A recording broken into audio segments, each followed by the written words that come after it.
सावित्रीच्या लेकी आम्ही संकटांना न भ्यालो, तिच्याच या त्यागातून आज शिखरावरती आलो.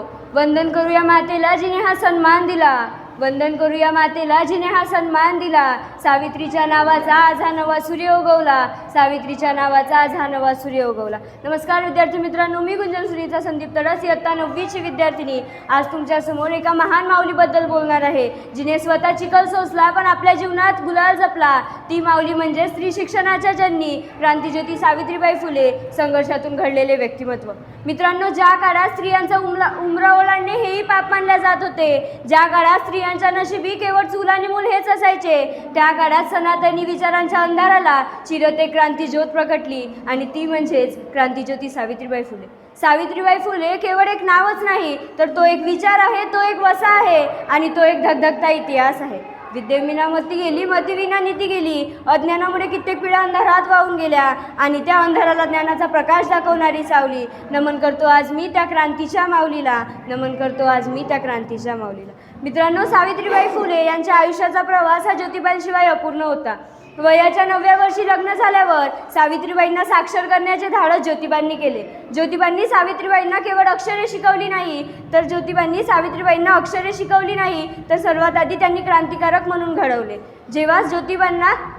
जेव्हा ज्योतिबांनी मुलींची पहिली शाळा सुरू करण्याचा विचार केला, तेव्हा समाज तर सोडाच, पण त्यांच्या वडिलांनीही त्यांना घराच्या बाहेर काढले. पण सावित्रीबाई मात्र त्यांच्या पाठीमागे खंबीरपणे उभे राहिल्या. ते म्हणतात ना, ज्योतिबांनी पेरले बीज आणि सावित्रीने फुलवली बाग. मित्रांनो, थोडक्यात सांगायचे तर ज्योतिबांशिवाय सावित्रीबाई अपूर्ण होत्या, आणि सावित्रीबाईंशिवाय ज्योतिबांचे कार्य अपूर्ण राहिले असते. या दाम्पत्यांनी जगाला दाखवून दिले की जेव्हा पती आणि पत्नी खांद्याला खांदा लावून उभे राहतात, तेव्हा संपूर्ण जगाचा इतिहास बदलता येतो. मित्रांनो, सावित्रीबाई फुले यांचे कार्य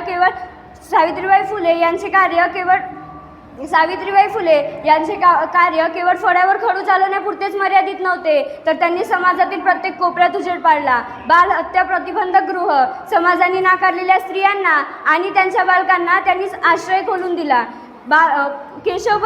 केशवपणाबंदी, विधवा स्त्रियांना त्यांनी केशवपणेच्या प्रथेविरुद्ध नाव्यांचा संप घडवून आणला, आणि पिण्यासाठी पाण्याचा हौद, अस्पृश्यतेचा कलंक पुसण्यासाठी त्यांनी पिण्याच्या पाण्याचा हौद खुला केला. मित्रांनो, अन्यायाची जडमते जिने ज्ञानाने जाळली, ती नायगावची लेक आज घराघरात पोहोचली. शेणगोटे सोसूनही जी कधीच नाही वाकली, प्रणाम त्या माऊलीला जिने ही सृष्टी सावरली, प्रणाम त्या माऊलीला जिने ही सृष्टी सावरली. 1897च्या प्लेगच्या महामारीत या 66 वर्षाच्या या माऊलीने स्वतःचा विचार न करता प्लेगने ग्रासलेल्या एका मुलाला त्यांनी इस्पितळात नेले, आणि त्याच प्रक्रियेत त्यांनाही प्लेग झाला, आणि 10 मार्च 1897 रोजी हा ज्ञानाचा सूर्य कायमचा माडवला. पण आज 2026 मध्ये आपण आधुनिकतेच्या गप्पा मारतो, पण आज सुद्धा पूर्णपणे स्त्री सुरक्षित आहे का? आज सुद्धा प्रत्येक मुलीला शिक्षणाची संधी मिळते का? सावित्रीबाईंची जयंती साजरी करणे म्हणजेच त्यांच्या फोटोला हार घालणे नव्हे, तर त्यांच्या विचारांना आपल्या कृतीत उतरवणे होय. मित्रांनो, सावित्रीबाईंनी त्यांच्या कवितेतून आपल्याला प्रहार केले. त्या म्हणाल्या, जा शिका, स्वावलंबी बना, कष्ट करा आणि विद्या मिळवा, कारण विद्येविना सर्व काही वाया आहे. त्यांच्या काव्य फुले या संग्रहातून त्यांनी माणसाला माणुसकीची ओळख करून दिली. मित्रांनो, सावित्रीबाई फुले यांचे आयुष्य आपल्याला हे शिकवते की संघर्षाशिवाय परिवर्तन होत नाही, शिक्षणाशिवाय मुक्ती मिळत नाही, आणि विचारांशिवाय कार्य घडत नाही. मित्रांनो, आज आपण शिक्षण घेत आहोत, आज आपण डोके वर करून जगत आहोत, ते फक्त आणि फक्त सावित्रीबाई फुले यांच्या कार्यामुळेच. तुम्ही दिला जो ज्ञानरूपी वसा, आम्ही चालवू हा पुढे वारसा. धन्यवाद.